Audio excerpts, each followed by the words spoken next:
What is going on, my YouTube friends, my Patreon friends? How we all living today? What do we get into? Stan Taylor, right? I got a couple stands on here now. Stan Taylor doing an Al Green cover, Let's Stay Together, right? Compliments my friend Mark, and I appreciate this. I appreciate all these, man, everything you've sent me. The Gary Clark one, we should do more Gary Clark. Anyway, I don't want to chat too much, my friends. Wow, that was a slow transition. You can check me out on Patreon as well. Links in the description box. Give me the thumbs up and the subscription here on YouTube. I'm going to stop talking, man. I've done too many of these today. Let's go.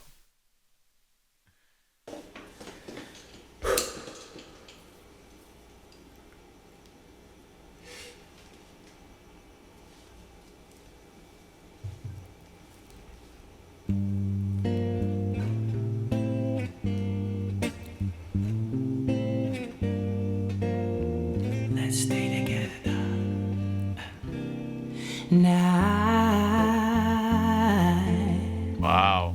I'm so in love with you. Whatever you wanna do is alright with me. Yeah. You make me feel so brand new.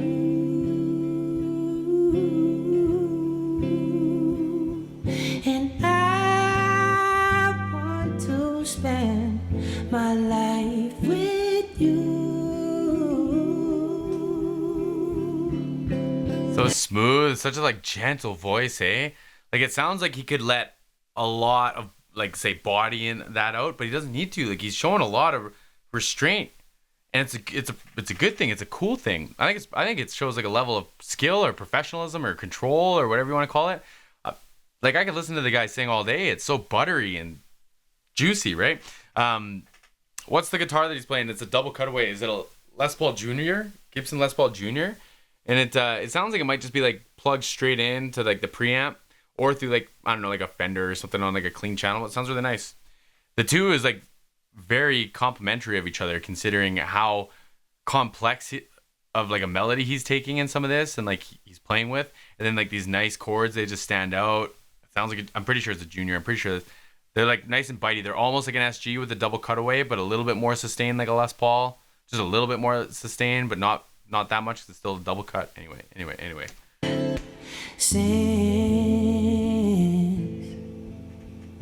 Since we've been together, Guitar player's doing loving you forever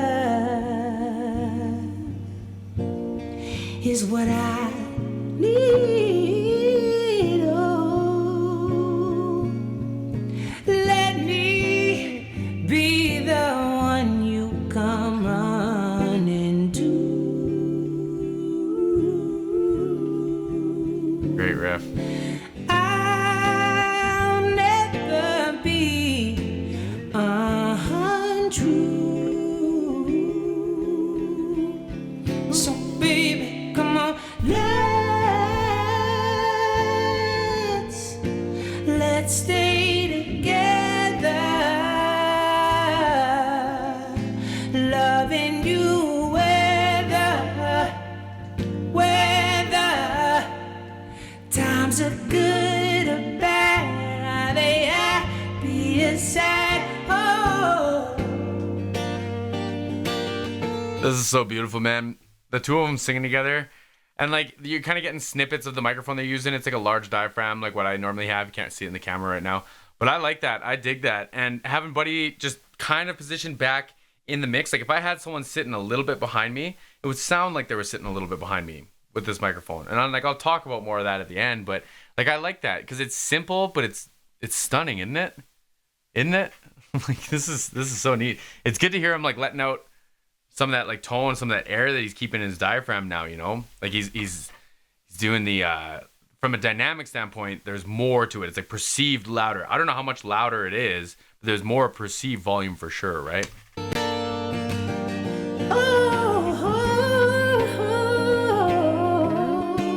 Nice. Yeah.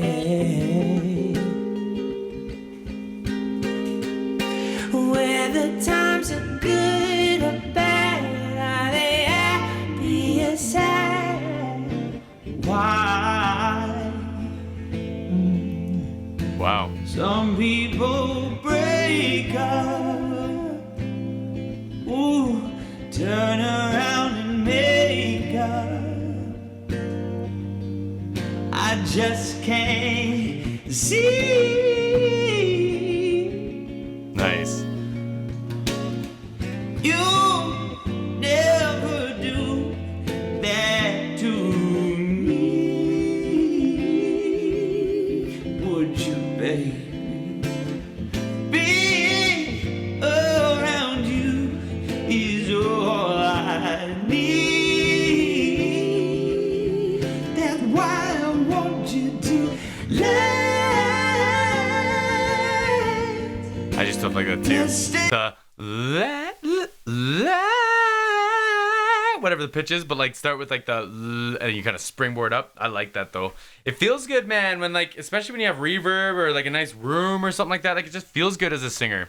Unless you've been there, it's probably a bad habit, but unless you've been there, I don't know how else to describe it. Great falsettos, both of them. Let's stay together, loving you whether times are good or bad, they happy as ever. Oh, we ought to stay together. Oh, loving you whether times are good or bad, they happy as sad. Let's stay together, yeah. Very cool performance, man. We made it. They made it. Great performance. Great vocal performance, man. I liked hearing, I guess Stan Taylor. I liked hearing him let that out at the end and have like a little bit of compression to his voice, a little bit of natural breakup or distortion to his voice. I like that, man. And so I think that tops up to my conversation about the perceived volume, because at first it sounded like he was singing louder, but I don't think he was singing that much louder. At the end, I think he was definitely wailing. And when they handed it off to the guitar player, when he was doing the singing there, and he had these kind of like spoken phrases, like this, like, I don't know what the words were, but like, let's stay together, whatever it is. You can hear him almost forming the words, and that, in my opinion, is a large diaphragm, probably a tube microphone characteristic. And you can create that. You can get that out of a lot of other microphones using compressors and all these things. But I just think that naturally is a sound that you get from two microphones. And that's, like, I have one. It's out of my frame right now. I think that they had it probably on a similar setup where you have it picking up everything around you. And so the reverb, I don't think was the room. I think that was like artificial. It would have created that. And that's just to build some ambience, make it breathe a little bit so it's not super dry. But placing the guitar player back a little bit, it does sound like he's a little further away. And that's a natural, that's just like a natural occurring phenomenon in sound. It makes sense. It's further away, less decibels, less clarity, whatever, right? But you will have things like in a compressor, and when you start hitting it, when you start using limiters, that will bring those sounds up. It still sounds like it's far away, but it will bring it up to match the volume of it, bring Stan Taylor's voice down a little bit to match them. It's really neat. It's a really neat setup they have. It's really clever, but I think they did a really good job of it. And I think they did it the right way, in my opinion, in my humble opinion. Anyway, Mark, I appreciate this one. My YouTube friends,